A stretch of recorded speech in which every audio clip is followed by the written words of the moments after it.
I think the critical piece to get right for this question is that when you have a progression, when you're looking at a change from one day to the next, and they're talking about a percent change, the base is the starting point, is the first day. So for example, going from day 1 to day 2, I see that we're going from 20 to 12.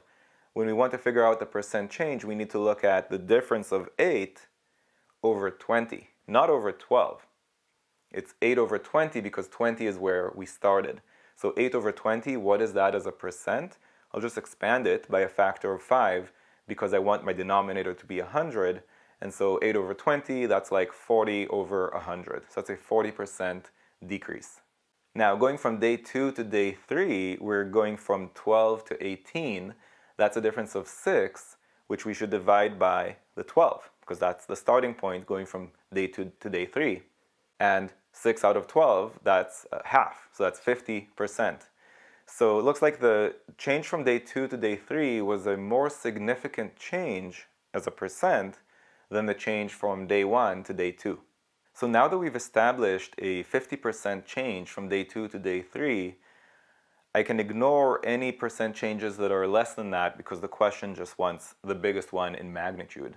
So as I look at the next change from day 3 to day 4, and I see that we're dropping from 18 to 10, I can see that that's a drop that's less than 50% because we're losing 8 out of 18, and we'd have to lose 9 out of 18 to lose 50%. So this is a smaller change than the previous one, and so I'll ignore it. The next one after that, we're going back up, this time from 10 to 16. That's a change of 6 in the context of 10. The starting point there is 10. 6 out of 10, that's 60%. This change is bigger than all the changes we've seen so far as a percentage. We have 60% now from day 4 to day 5. Looking at the very last change from day 5 to day 6, we're dropping by exactly half, going from 16 to 8. So that's a 50% drop.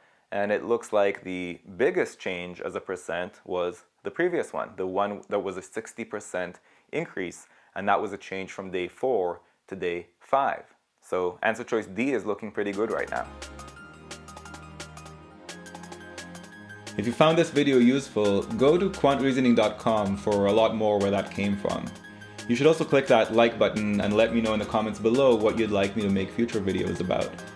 And of course, if you haven't yet subscribed, go ahead and do that and click that bell below so you get notified about future videos. See you next time.